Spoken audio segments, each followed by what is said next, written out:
Okay. Hello, everyone, and welcome to Formula Bharat's Driverless Vehicle Workshop 2023. Today, we'll be hosting the first session of this workshop, and the topic for today's session is Integrated System of Systems Simulation Connecting OD, 1D, and 3D Course Simulations, hosted by Altair. The topic will be presented by Manoj KV, who is a technical specialist, model-based solutions, and digital twin at Altair. Once again, I would like to thank Altair for partnering with us for this session and for the workshop.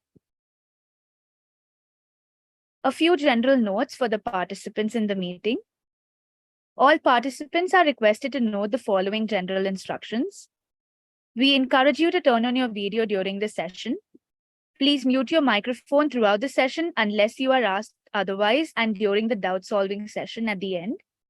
Also, you may feel free to drop your queries via chat or raise your hand, which is a function in Zoom at the bottom of your screen. So without further ado, Manoj, you can take over and you can begin with your presentation. Thanks, Crystal, and thank you to the team here for giving us an opportunity to present on this topic today. So let me share my screen first, and I hope you're able to see my screen in the presentation mode. Yes. All right, great. Once again, good afternoon, everyone, and to all the participants here. Today what we would do is probably we'll take through some of the initial concepts in terms of system simulations, how the integrated system simulations can really help in the phase of autonomous vehicles. Well, when we typically talk about autonomous vehicles, we usually tend to look at the areas of control systems, the area of sensors, as well as the area where we are able to manipulate and manage the physical systems around us conveniently.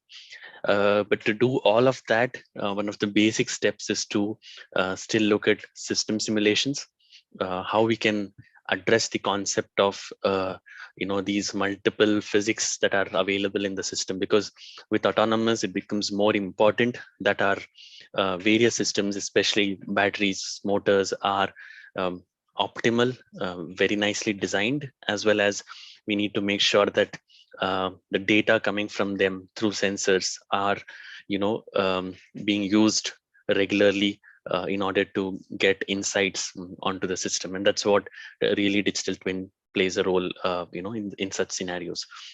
So I'm Manoj KV, and I basically take care of model-based solutions at Altair, along with partially digital twins as well. So we have multiple sessions in terms of autonomous vehicles, starting from system simulations, embedded system design, and the open vision studies for ADAS, which are all held up, which are going to be held all through this week and next. And further to that, we'll also come back on the digital twins and other topics where autonomous vehicles can be used. Digital twins can be used very nicely for such areas. So let me probably, what I can do through is today in this session, I'll kind of talk about very briefly about Altair, what we are, and what are the different tools and technologies that we have, and how we are supporting various customers across the globe. And then we'll quickly jump into the system simulations, how these complex multiphysics simulations can be solved, and of course how this will assist in development of optimized vehicles that can be further looked at for autonomous systems as well. And third point, we will then focus a bit more towards the virtual reality, and many of you might have heard about Carla. Carla is an open source VR environment typically for autonomous driving research. I think Of late it has been quite much used, especially in academics, to understand autonomous systems and how the controllers are behaving and so on. And that's where our platform of system simulations has connections with Carla through the API layers of Python. And we'll see how that can help through some very basic use cases that I just wanted to show you. Uh, and finally, few applications for the overall vehicle development. And honestly, I want to not have too many slides, but I'd rather end it soon, and then we can definitely have a conversation, open discussion about some of the questions you may have and how we can address these through system simulations or through Carla systems as well. So um, let me then jump to the main topic. So in terms of our vision as an Altair, our entire vision is to essentially leverage computational sciences to drive decisions and also innovation for a more connected, safe, and sustainable future.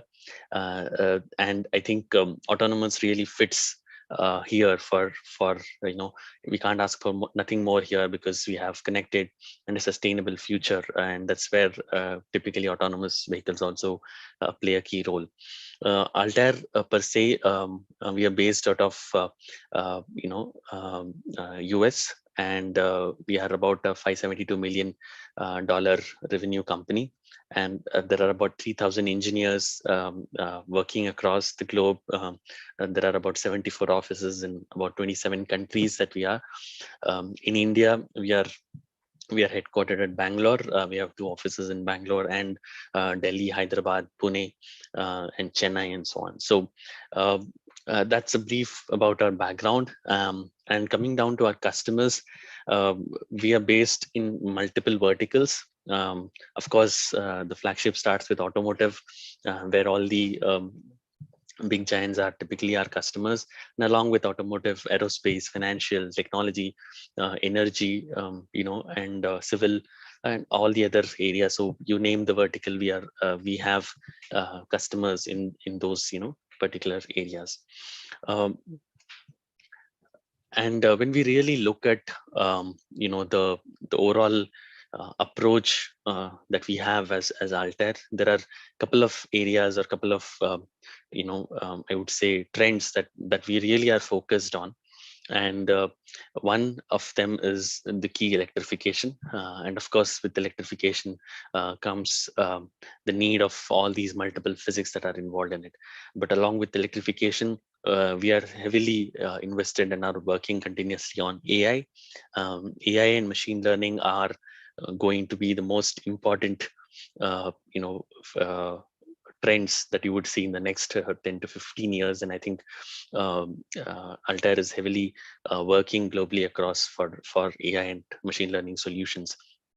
And of course, all the enterprises, starting from the academics to all the enterprises, small startups to a large OEMs, are all working towards data-driven approach, a decision that is driven by data, and automatically these database decisions will play a key role in autonomous systems. And that's one of the key areas that we are even focused on. And of course, with it comes semiconductors, cloud, and decarbonization, and so on and so forth. These are some of the other key mega trends that we are looking at. So before I jump into the actual system simulations per se, let me very briefly touch upon what are the different technologies that we have at Altair today, and how we kind of complement different physics, different solutions together. So there are broadly three stacks for us. And when I say three stacks, one of the middle one that you see, the simulation stack, I think many of you might be aware about our flagship product of Hypermesh. But that's typically the Hypermesh, OptiStruct, Hyperview, Hypergraph. These well-known products in the market forms the basis of physics-based simulations, 3D simulations, where traditionally Altair has been a key role player in these kind of CAE simulations. Along with that, we are also focused on optimization, design of experiments, system simulations, and that's what we are going to talk in detail today. How multidisciplinary system simulations can play a key role in developing systems, as well as understanding better your vehicles at the early stages. And finally, the mathematical scripting. So essentially, these are all the physics-driven technologies that we are looking at. The one below that, that's the IoT stack, is typically, as you know, IoT is also a very key, important domain that's catching up over the last decade, I would say. And IoT has, as such, we have our own product for IoT applications and embedded systems. And of course, I think embedded systems specifically, we're going to focus in the following session, in the next session, where we are talking about embedded system design and open vision and computer vision for deployment of algorithms, neural network algorithms for on your microcontrollers for vision. And when I say vision, basically camera will feed in and you will get the data in real time, and it gives you the update and relevant, let's say, lane detection or lane segmentation to pedestrian detections and so on. So these are all part of the embedded systems, which will be discussed in the next set of sessions as well. And finally, the third stack, which is one of the key areas for us again, is the data analytics, where we have a huge number of machine learning algorithms inbuilt into our RapidMiner suite. So Altair's RapidMiner platform has all the capabilities of advanced machine learning technologies, along with data preparation, pre-processing, as well as the data visualization aspects as well. So we have dedicated platforms for real-time cloud-based data visualization and data streaming. So these are broadly the three different stacks. And of course, when we talk about, I think many of you might have heard about this term digital twin. Again, we are going to specifically talk about this in one of the other sessions we're going to have in this workshop. But digital twins will play a very key role in autonomous vehicles, because as we go for driverless, one of the key important factors is to understand how my vehicle is behaving remotely. So to understand the vehicle behavior, you need to have an exact replica of that physical asset that is running on the field. And that's exactly where digital twins play a very key role. And as you see here, digital twins for us is a vertical stack where all of these three areas or subsets of these three stacks can be used, from IoTs to data visualization to embedded systems to system simulations and so on. So we can combine all of these together to really build a flexible digital twin that you require for your requirement. So with that, let me just jump into the system simulations per se. And when we talk about system simulations, it's essentially about connecting different blocks together. So we have a drag and drop based approach where we connect multiple blocks together to build systems. And for that, we again have sort of all libraries are available. So once you probably install this Activate platform, you have an access to all of these libraries that I'm showing now, starting from 0D, 1D, and 3D. So the reason we call it 0D is because anything that we write through scripts, it could be a mathematical script, it could be a C code, R code, Python, Spice, etc. They're all based out of 0D models or 0D scripts. So we have a dedicated, environment within Activate to write such scripts and execute such scripts as well. But the main engine to Activate is a 1D block library. And within 1D block library, we can look at a signal-based library. For example, here you see we have these different block sets that are connecting to each other, and you connect these blocks to build a system. And it could be a system for motors, for battery, for controllers, or for an overall system as well. Or that's about the signal based, basically, which uses mathematical equations per se. You can also look at building these block sets using a Modelica. There is a physical component modeling approach, and these libraries are also available within Activate. For example, A very simple case here, you have a mass and spring in a damper system. You can connect multiple masses, bring the masses, bring springs, dampers, fixed fixed blocks. So these are different entities that are already available. You just need to connect them, apply the relevant parameters. For example, for a spring, you may need the constant spring constant that you need to update. Once you update that, you can really visualize how the results are for a complex multi-degree of freedom, let's say. But that's not about it. We can also connect hydraulic systems or electrical systems, hydraulic or pneumatic systems. And this is very important when we are looking at simulating, let's say, the brake behavior, and you want to understand how your brakes are behaving remotely. You can develop these systems, take the data from the sensors, calibrate your models to understand really how these are behaving, and then improve these models so that you get an accurate representation of your vehicles that will help you to design better. Finally, you can also look at electrical systems. We have inbuilt motors, be it DC motors or induction systems and so on and so forth. Or it could be even electronic systems like MOSFETs and diodes, which can all be built. So these are different physics, as you see.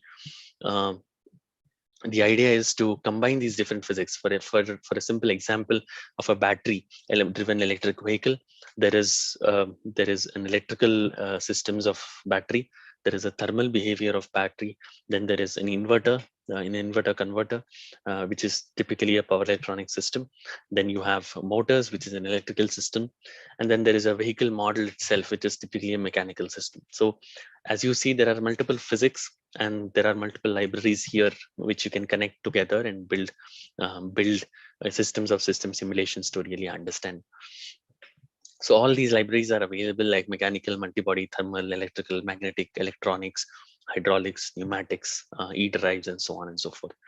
So this is how it looks like, as I showed in the last slide. So you can essentially look at create these blocks, connect these blocks together, build your systems within this permanent magnet machine. You may have a few more insights onto it, how these can be looked at. And there are different sort of libraries that are available for you to kind of drag and drop and create. So how does it help us? Yes, so this is just an example of how you can build a system level simulations for battery electric vehicles. So as you see here, we can quickly within seconds understand for a given drive cycle, how is my battery behaving, how is my motor behaving, what kind of what is the range that is estimated, and also you can really understand the state of charge of the battery, the behavior pattern of motor efficiencies, the remaining distance of the system of the overall vehicle, and also the vehicle dynamics, basically your parameters of your vehicle dynamics as well. So of course, you can also pass in gradability and other aspects to this to really understand how your electric vehicles are really behaving.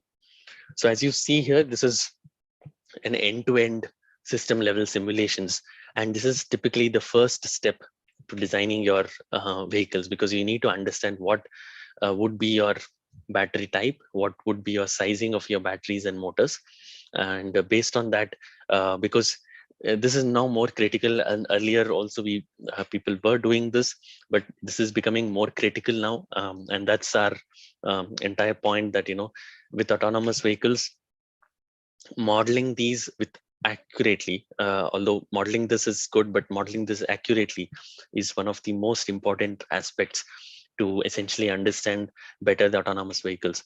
And therefore our system models and our physical assets should be very well connected with each other, very well calibrated with each other. And that's where we look at improving these models, fine-tuning and calibrating these models more and more. And this kind of system simulation helps us to get an upfront idea about what is for a given drive cycle and for my vehicle mass and vehicle characteristics that I'm designing for, what should be the typical number of cells that you would need in series and let's say parallel, how many modules you would need. And based on that, you can decide what could be the typical pack size that you would require. And then you can go on to motors. You can identify what kind of motor parameters that you would need. And if it is not suiting, you may have to change the motor size, size the motors and batteries accordingly, and build the systems. And of course, this can be then scaled up to the end of the cycle as well. And of course, you can add controller systems to this to essentially reuse those controllers, because you have already calibrated models. You can take those controller models and deploy them on your microcontrollers as well. Not only, although that was based fully on a 1D equation based model, right? So we just connected different equations and then built it. We can also build a 3D models. Let's say you have a CAD model of your vehicle. You develop these multi-body dynamics models that you see here on the left, and you can connect these multi-body models, dynamic models, with your 1D systems as controllers. So here, as you see, as my vehicle is actually moving, right, you are trying to understand what is my state of charge of the vehicle, how is the behavior. This is just an example of state of charge, but you can also extract other parameters. Maybe the health of the battery, if you have the data driven model of health or life of the battery. So all these can be established by connecting a 1D and a 3D models. And that is one of our strengths, and that's what we have been asking all our customers as well as prospects to really look at these kind of co-simulations, because not everything need to be done in 3D and not everything need to be done in 1D. We need to utilize the benefits of 3D. Let's say in this case, a very accurate vehicle dynamics model can be connected with our 1D models to better get a judgment of the state of charge, or I would say a more accurate representation of state of charge. And that's where co-simulations play a very important role. And this is very easy to build. Once you have this model, once you have these kind of 1D models, it's only about replacing this block, a 1D block, bring your model 3D model here, develop these connections, input output connections, and just deploy them in your 1D space. So that's about how we can build 1D 3D models and connect them together to understand overall system level behavior. Now let me probably talk about controls as well, because I think that's one of the core areas. And if you really look at controls, there are a lot of aspects associated with control systems per se. We need to look at maybe for a motors, for example, we need to really look at speed controls, current controls, FOCs. We may need to optimize the IDIQ values of the motor, and so on. So there are various aspects which can all be built using Activate. So for example, this is a simple, it may look complicated, but it's a very simple example of a current controller, which is a PID, a PI controller, plus an anti-wind-up is also embedded within it. And this kind of control models really, once built as like these models, you can generate a C code, deploy them on your controller targets as well. So that's the essential aspect of control. Then of course, the second aspect, which is most important, is the sensors. And of course, we can look at various types of sensors, position sensors to that can depend on various modeling fidelities as well. It can start with a very simplified perfect sensor, then to a sampled sensor, and so on and so forth. Those can also be looked at. And finally, coming to when we look at these integrated system simulations per se, one of the major or in general electric vehicles, one of the major areas that is of concern is batteries. And typically for these kind of complex battery systems, there are two major physics that we need to solve, right? And that is thermal, and the second one is electrical behavior. And if we are good with the behavior, the system results, the simulation results of thermal and electrical systems of the battery, I think we have solved about 80% of the problems that we face today in batteries. And for this, we think that there are two approaches to it. Okay, the first approach is a typical physics driven approach. What you saw till now in all my last slides were typically a physics driven approach, where you modeled equations based on the or mathematical dynamic equations based on your physics. That's what you understood. That's what physics you understood. Based on those physics, you develop those equations and use them here by connecting different blocks. And we can use these physics models or 1D models by connecting thermal and electrical also. And I'll show you a nice example of that. The second approach is a data-driven approach. Let's say you may have some data coming from your tests. Maybe you have run some 3D simulations. Maybe you have connected to your vendor who may be having some test setups, and you want to just reuse those test data.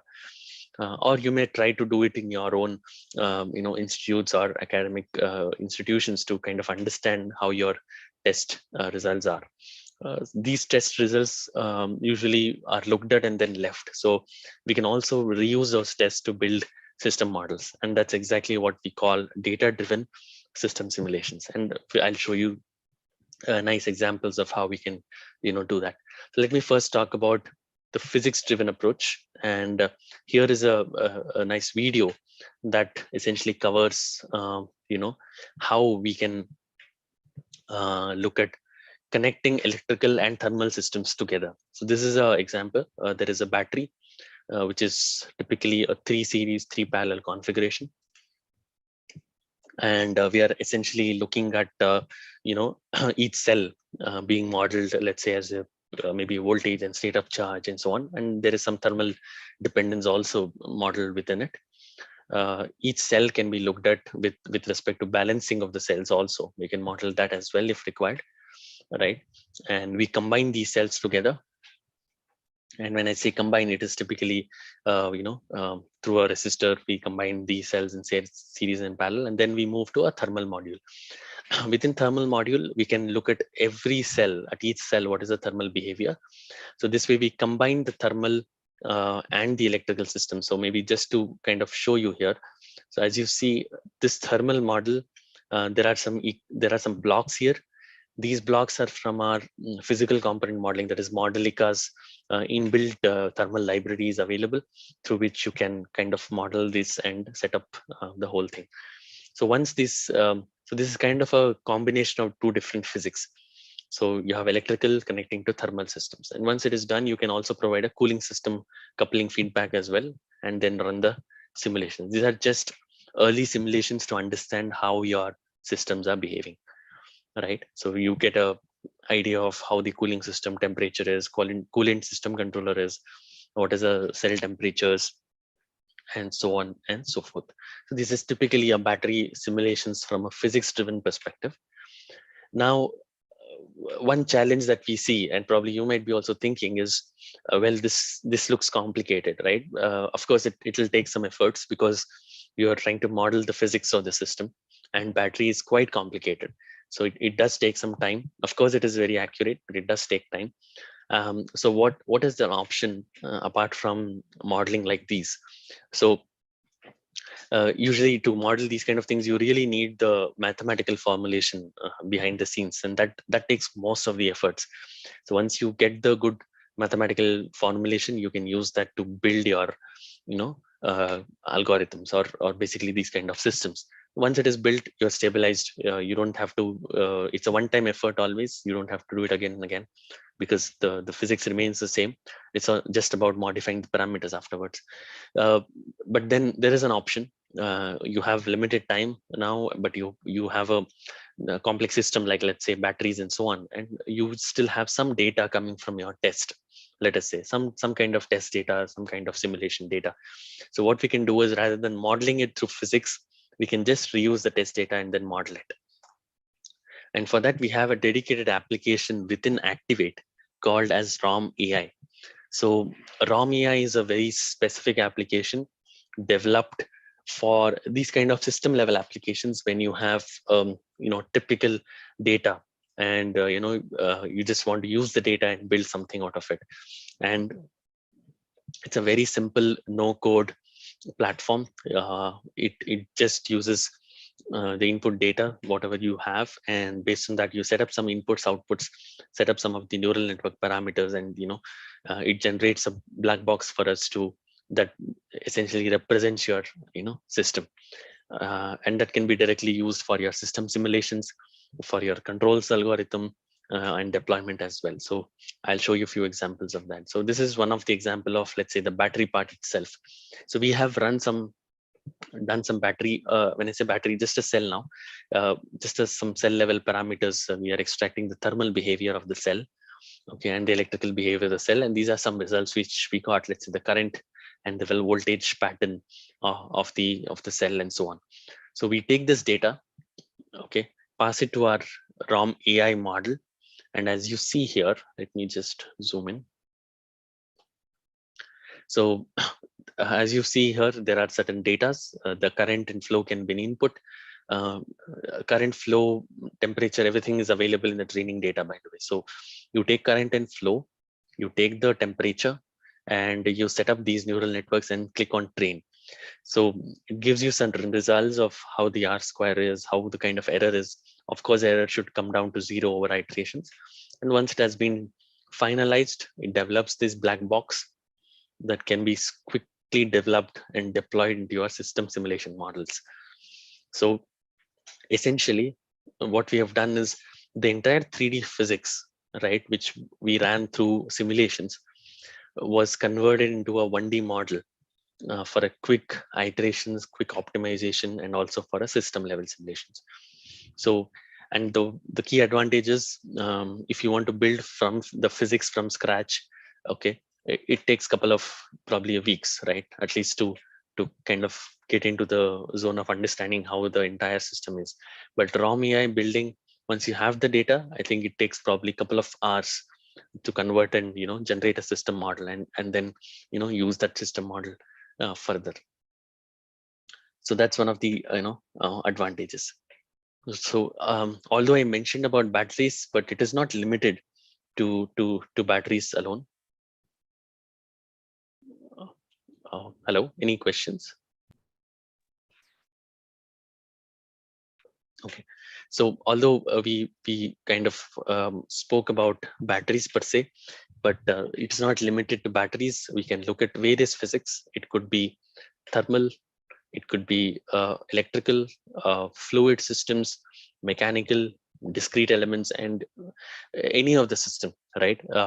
We can see that the behavior of the results of ROM AI, when I compare with my reduced order model results with the 3D simulations or test data, any of those things is very accurate. For example, this is the electrical cell behavior, and as you see here, the results of test data versus the ROM AI model has been quite accurate.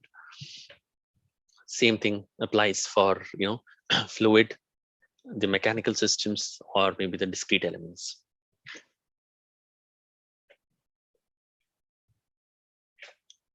I think last this part, on the mechanical front, I just wanted to show you this example in more detail, because although it may not be really relevant as a for autonomous vehicles, but I think the concept of ROM AI is specifically very much useful to the autonomous vehicles, and how you can deploy them onto your microcontroller targets. Because ROM AI uses machine learning. It essentially uses neural network models, and you can use them to deploy on your microcontroller targets as well, right? So this is a very simple example just to demonstrate to you the concept of how ROM AI plays a very important role for any controller design. I think the controller model algorithm plays a very key role, and as you see here, a poor controller will not be able to just control the model at all, and you will never be able to reach a destination. But a good controller will not react fast like the way it did here. It was abrupt reactions. Here it is trying to very smoothly control the entire behavior, and that's exactly what we need. Okay, so notwithstanding that, the typical approach here that you see was here you see the platform of Activate, okay, where we are trying to perform a typical processor in loop kind of an environment, or rather I would say there is actual plant model, okay, typical HIL we can say, because this is an actual plant model, and we are trying to control this plant model based on the output coming from this plant model, and Activate is doing that aspect very nicely. So if you see here, the screen, it is trying to capture or follow this reference path of 8, and any disturbance, right? It tries, the entire plant is trying to come back to its original shape, and you see the sensitivity. That is one of the most important aspect. Any disturbance that you see, it should be able to react very quickly and come back to its original shape and form, so as to follow the same trend that is expected. That is a reference. This is my reference trend. This is the actual trend, and we need to follow that very nicely. This applies, the reason why I put this here is because this really applies to our autonomous vehicles. Although we build controllers, and in fact, if you see here, the controller is actually a ROM AI model. Okay, because what we did is we ran just a random data was generated by this plant model. We used that to train the model in ROM AI, and the ROM AI model was again deployed as a controller here. So if it reacts in a one way, how should it respond? This is what we developed using ROM AI, and a neural network model was built. Now, although it is able to predict very nicely, and the controller is working very efficiently, but the same thing has to be scaled to, let's say, an autonomous vehicles, where the situation, the environment may not be as the controller really expected or designed, and these kind of disturbances may happen. Essentially, that's the reason why we look at a neural network based approach to controller design as well. And essentially, ROM AI can play a very key role in such controller designs. And this is just a although this is an earlier example of how controller was connected with a ball balancing table, and you can understand and optimize certain things. So in this entire workflow, if you see, this controller was replaced with a ROM AI model later. Okay, so that's the most important part which we need to kind of look at. And of course, with it comes all the different aspects of PID controllers and other aspects to start with, and then you can move on to a ROM AI model as well. Okay, so I think we spoke about the overall, 1D, 0D, 1D, 3D simulations. We spoke about ROM AI, the reduced order modeling approach based on the test or simulation data. It can act as a plant, it can act as a controller, it can be deployed, C code can be generated, or FMU can be generated from that, ROM AI model. So all of these aspects we spoke about. But maybe you might have already done few of these things through, let's say, some of the legacy models, legacy scripts. It could be Octave, MATLAB, Simulink kind of platforms. So in fact, Activate has an option to import such models. So if you have a Simulink model, you can basically import them here. As long as they're state space models, we can directly use these and reuse these models and these scripts into our platform, and then start using them. Okay, so if you have anything already built, as long as they're state space, you have an option here to import them and start looking at them directly as well. So that's typically about the first chapter to it, that is a systems level integration, and also how we can build these kind of system level integration to kind of essentially understand how your vehicles can be sized, and the key components of your vehicles can be sized. With that, let me go into the second topic, which is the integration with virtual reality. And when we talk about virtual reality, I think one of the reasons why I wanted brought this topic is, when we actually look at typical product development cycle, we start with developing these kind of system models, and then going for a 3D simulations and so on. And then once we are done with this, we then realize that our controllers may not be working efficiently for a given scenario, especially in autonomous vehicles. You have multiple scenarios you need to test, and for such multiple scenarios, you may need to have a very nice understanding of how your controller is behaving for various scenarios. And of course, you cannot test with prototypes. We need to have a kind of a virtual environment to test it. So that's the reason where we need to really understand how system models or my designs, simulation models can be connected with your typical virtual reality environment. I'll start with a non-automotive example, just to give you a flavor of Unreal Engine, and then we'll probably move to Carla, because the first example of drone which we have as a public material is based on Unreal Engine. So I'll just quickly show you. You can of course use this or take this away for automotive engine, but it's essentially um, uh, to give you the concept of how Unreal Engine can be integrated with with our Activate platform. So this is the starting part where you model it through a CAD, and once we model this through Inspire, we develop these system models. I'll not go into the specifics of system model per se. So once the system model is built, there is a controller, there is a complete plant model that you see here. So all of these setups are ready. And once these complete, uh, drone plant model and the control board is available with us, the next step is to use this controller model, deploy them into Unreal Engine, and really see the behavior. So this is a typical virtual simulations that we have done. And once we have established that these controllers are behaving well, the next step would be to kind of pass this controller into a VR environment to really understand how the systems are behaving. And this is what it looks like in a real-time simulator, and with a VR environment that you see on the bottom left. So as you see here, we can control manually the motion of our vehicle. Okay.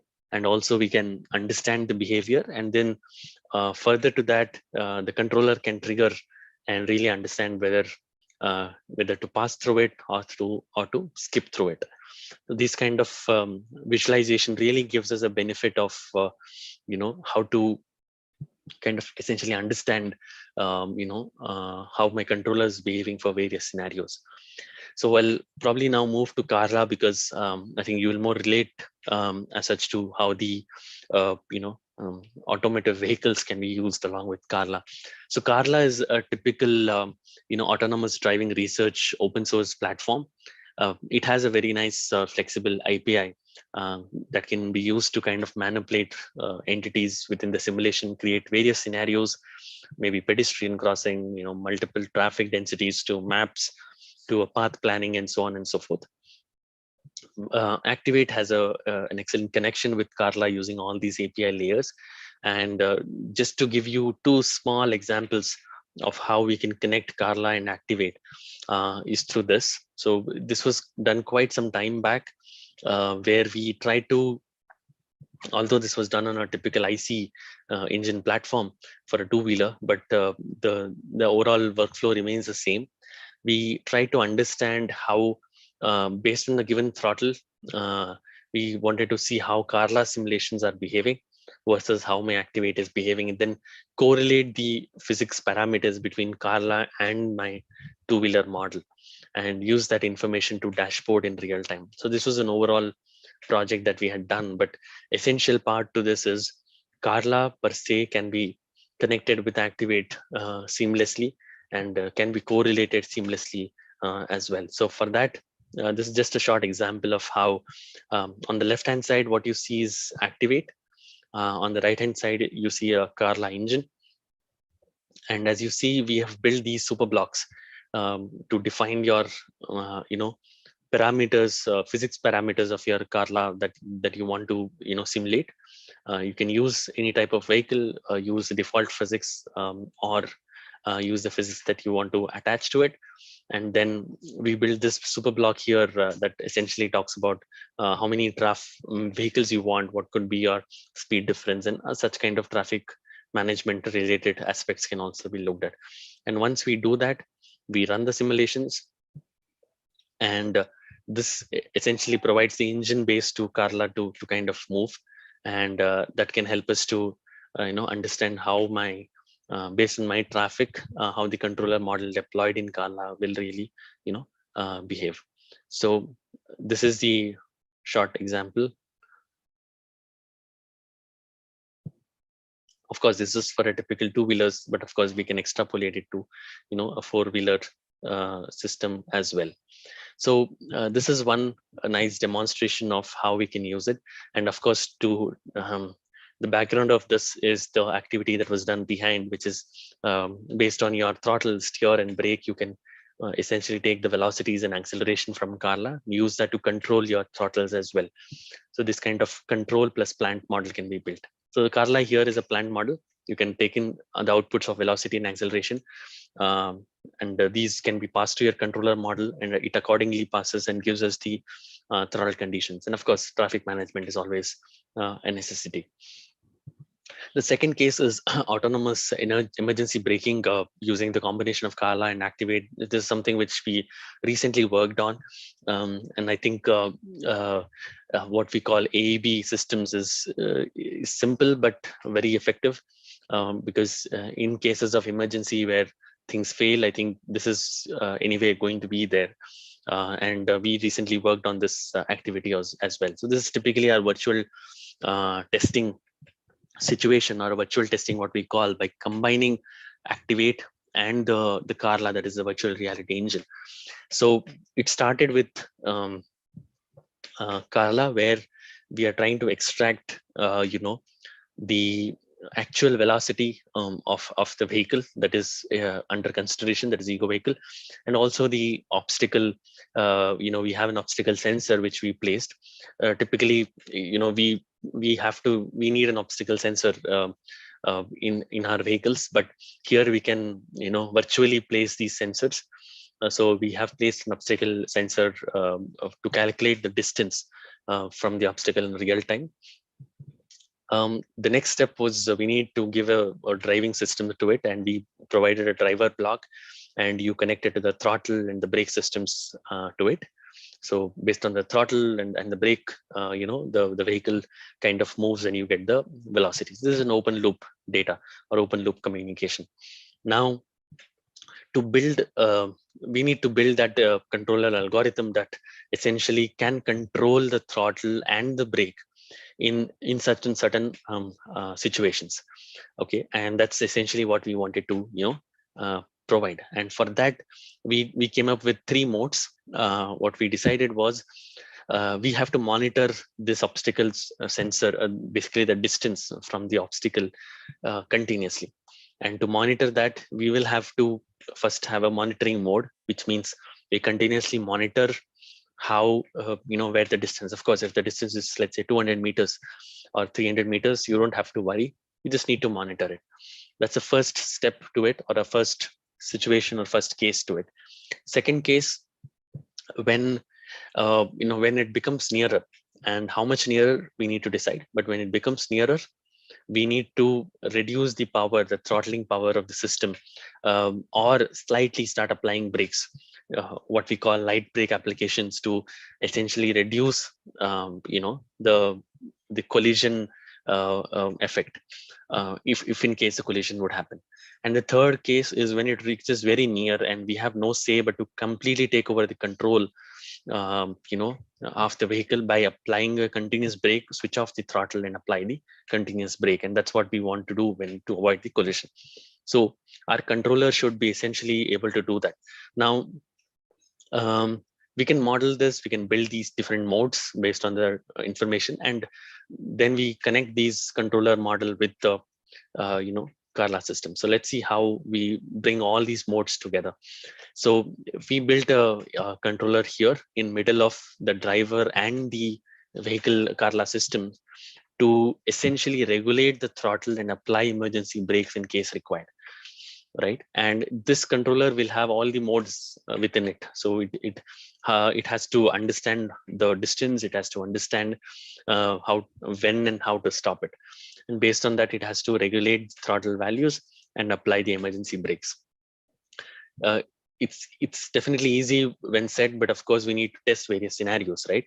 So first of all, how do we monitor? We are getting some distance. The obstacle distance may be reducing from 200 to 180, 150, 120, and so on.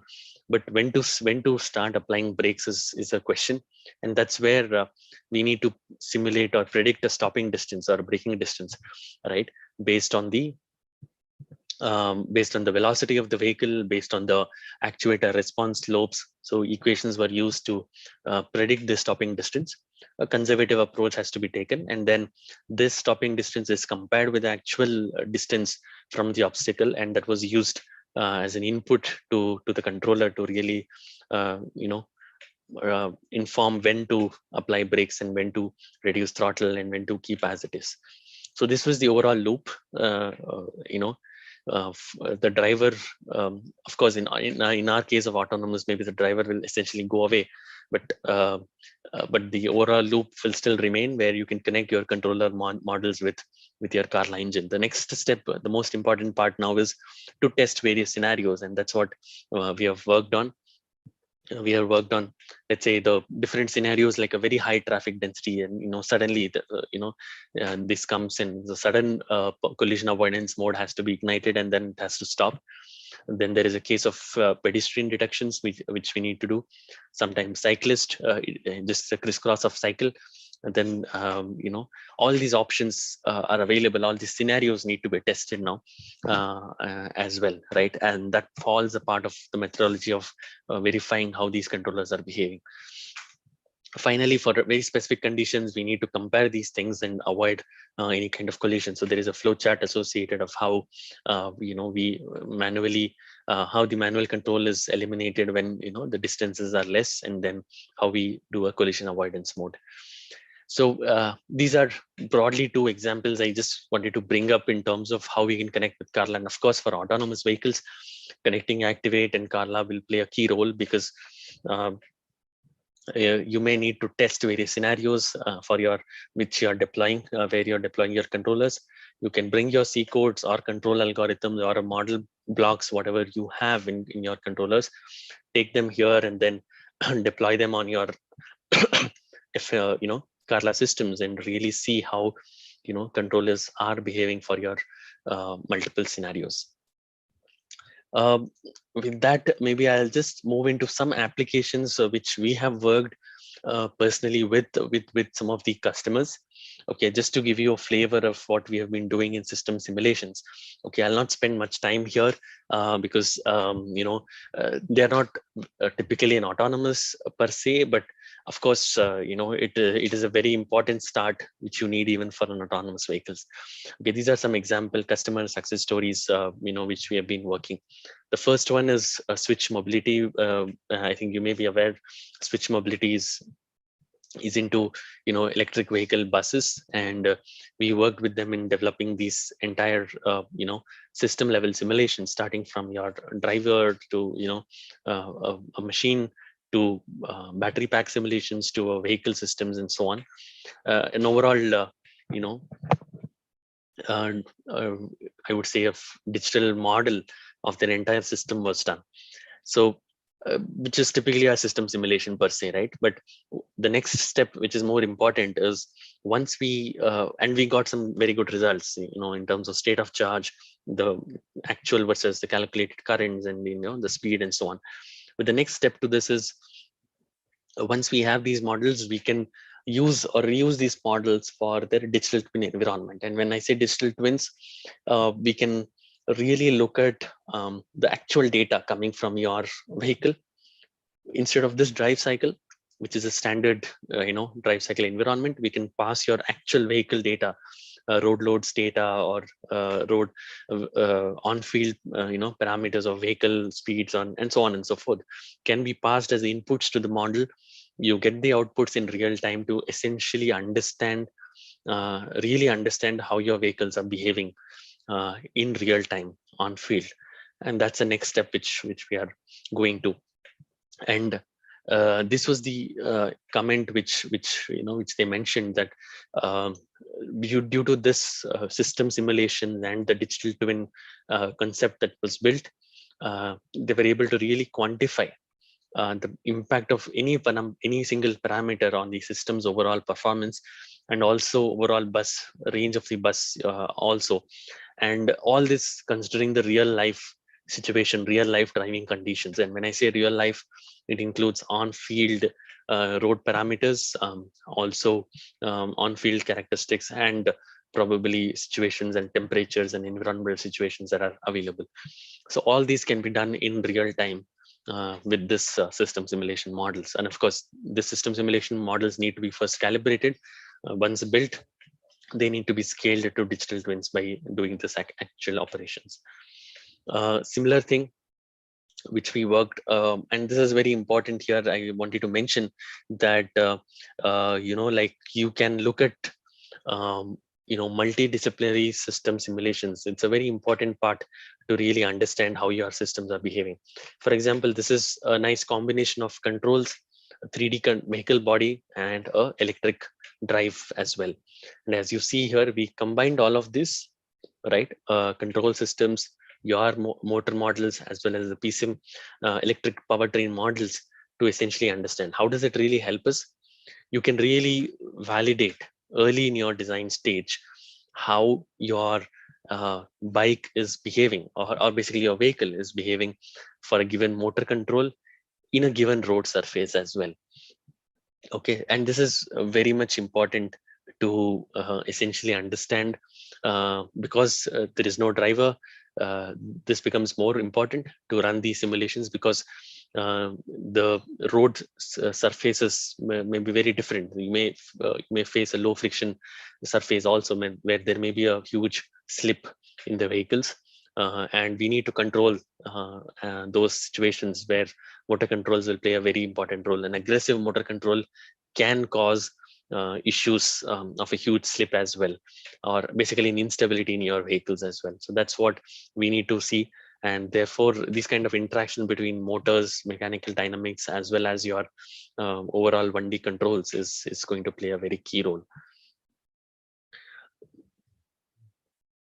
And finally, I just wanted to touch base upon the battery cooling systems also, because even here we can use reduced order model approaches to essentially optimize the cooling systems.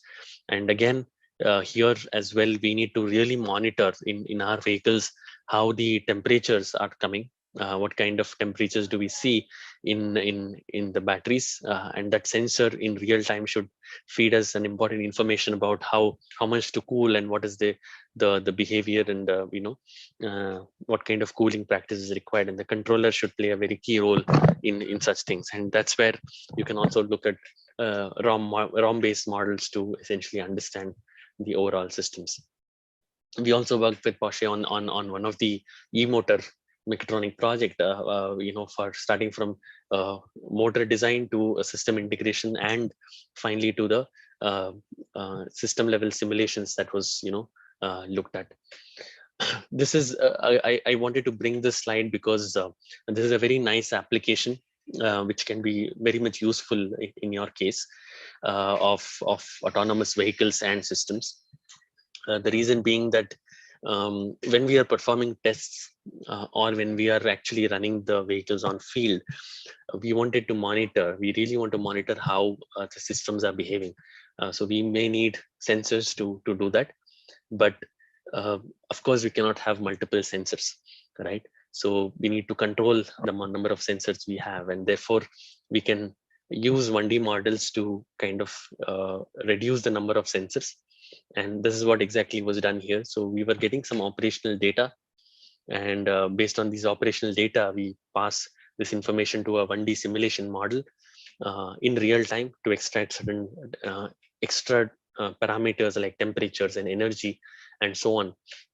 And all this was populated into a virtual reality environment. So that's the advantage of using 1D simulation models along with operational data. I'll not go into the very specific details of this project as well, but let me give you a very small information here, because this is a very interesting one. The end goal for this activity was when there are there is race cars which are going at a very high speed. We were streaming live data, from them, some sensors data. This sensor data was passed to a reduced order model. This reduced order model was trying to tell us, based on this input in real time, it can tell us how is my life of particular key component that is changing. So we developed a machine learning model that can tell us how the life of this particular component is going to change based on the input, and that is being populated and monitored live in a dashboard. So that was their end goal. That's what we achieved here. But of course, there are three aspects to it. One, the sensors, then there is ROM AI, which is doing the reduced order model, and then finally this. To develop this machine learning model, we may need to run certain iterations, certain simulations in 3D. That's what we essentially did. So this use case is similar yeah, to us, because even in our vehicles, autonomous vehicles, we need to have sensors that should be streamed live. We should be able to read the data live, and pass them to our machine learning or system models live, so that we get some relevant informations uh, time to time, or I would say in almost real time, we should be able to get certain informations, and that can really help us to better design a controller and control the whole entire system, and make sure that we are we are in safety.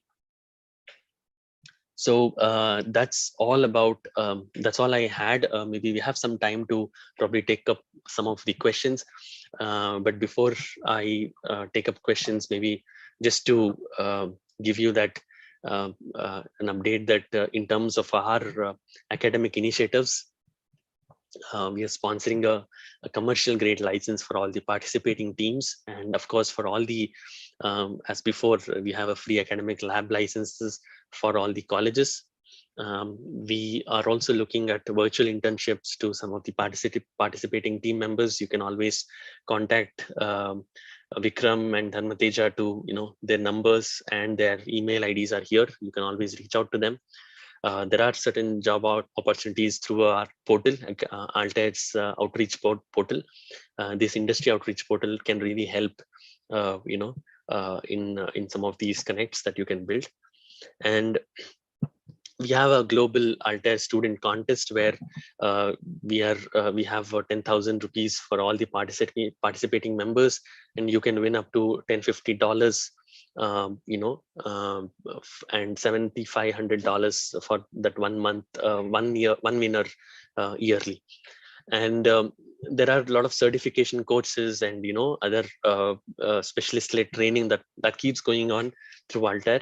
And you can always reach out to Vikram and Dharmateja to understand any of these, or you want to know more, please reach out to them. You can always take a snapshot of this, at least of this slide, for your reference, and for connecting back to the academic initiatives group headed by Ramesha and Vikram and Dharmateja to kind of understand how you want to benefit out of this. So that's all about that's all I had. Maybe if you have any questions, I'm open to take up these questions and discuss. Thanks.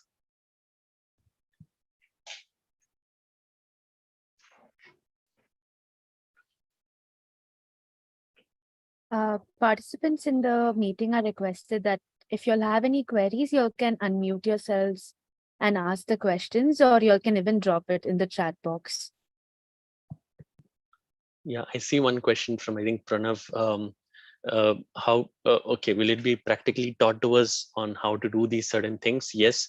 I mean, okay, these things, of course, there are, whatever I shared today is an overall perspective of what we need to do in terms of electric vehicles and autonomous vehicles per se, for integration and so on. We are there to support you, and of course these things that you mentioned here, that we mentioned here, like there are ongoing trainings, certification courses. These for example, the certification courses contain the electric vehicle model itself, model building activities and so on. So these can really help you to kind of learn these things. And of course, if there are any very specific issues or help that you may need, you can reach out to the technical support teams through Vikram, Ramesha and Dharmateja as well. Yeah.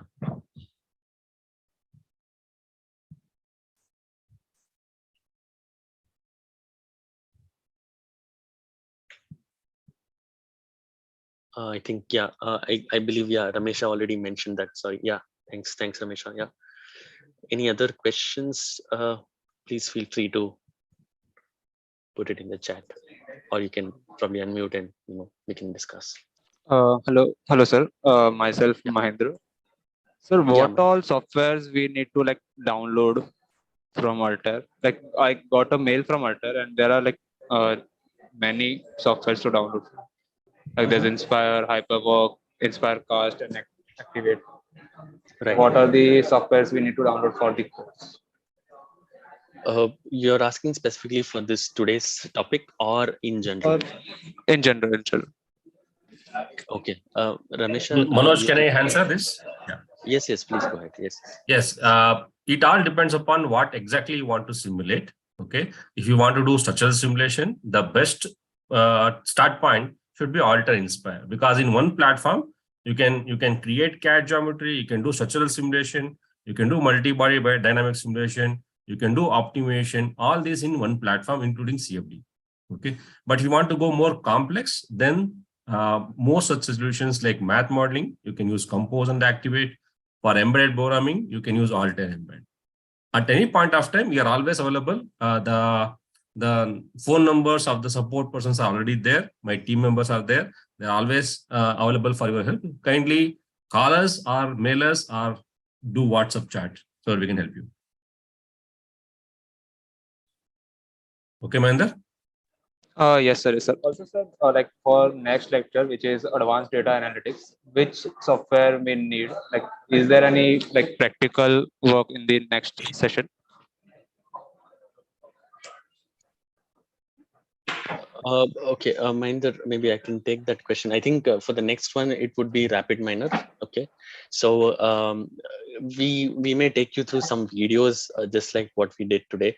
The reason being that uh, you know since you're all from different backgrounds, and it's very difficult to uh, create in 1.5 hour a complete demonstration. But yes, we'll definitely have videos to show you what is possible and what can be done, and based on your exact requirement or use case, you can always get into the specific details and we can help. That's not a problem. Yeah. Fine, sir. Sir, also, can you share some prerequisites before this session so we can come prepared and ask proper questions? Sure. For you're talking about the RapidMiner session, right? The AI ML Yes, sir. session.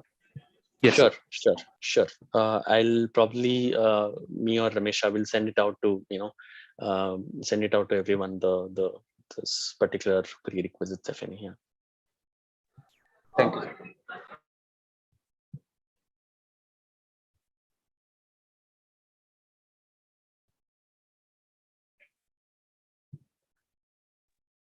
Uh, Uh, there is a query in the chat box. I think that query was already responded to, right?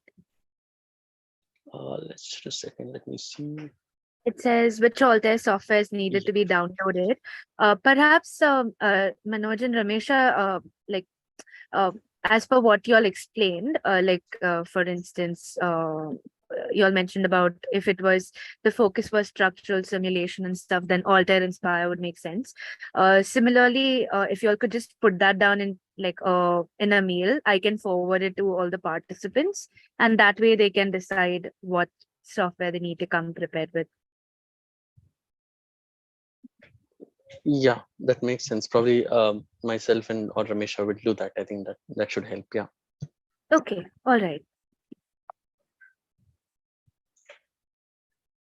So yeah, so today's session anyway, activate, compose, and draw me, as I mentioned in the chat. But other than that, for RapidMiner and other the next coming sessions, probably we'll put across some of the tools that you may need to download. Yeah. All right. Thanks, Manoj. Um, if anyone else has any queries, we'll keep the session on for the next 5 minutes. So, I mean, feel free to unmute yourselves. There's no restriction now. So you can unmute yourselves and put your queries forward. Also, Ramesha did mention that they have their own support contacts available. So, in the case that it's something with regards to their software or particularly towards Altair, you all can always reach out to them directly. Yes, Kaushik, you may go ahead. Yeah. First, thanks for the very wonderful presentation. So actually, we are trying to compete for the driverless competition, the Formula Student event for the next year. So currently, we are developing perception and path planner localizer components, and I'm currently looking for a simulation environment to simulate the whole autonomous system. So now you have shown the Altair simulation environment in with integration with Carla and Unreal Engine. Could you tell me like how can I develop my simulation environment with the Altair tools? Kaushik, when you say simulation environment, as in you're looking for what exactly are you looking for when you say that?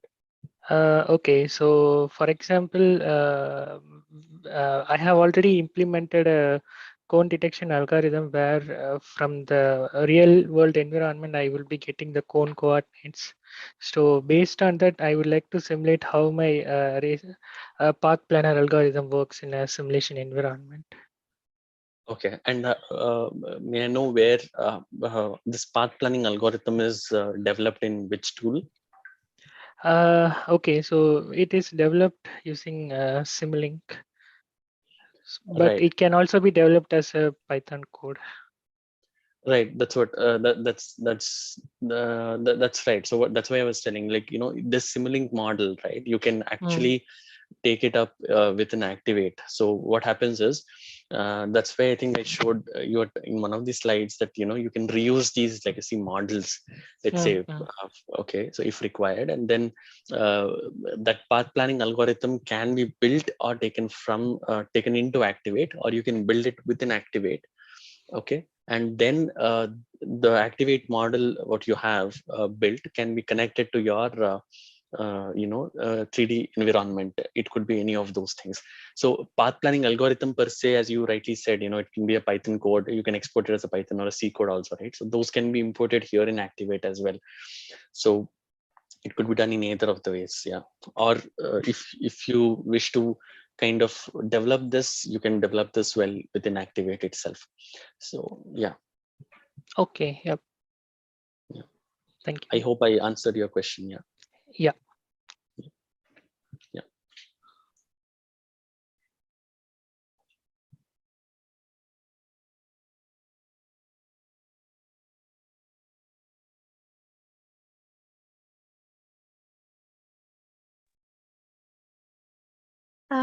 Okay then, I guess we don't have any further queries right now. So, Manoj, I think if there are any further queries, what I'll do is I will forward them to you all. Sure.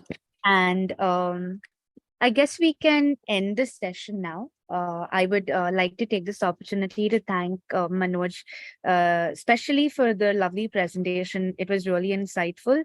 And thanks to the entire team at Altair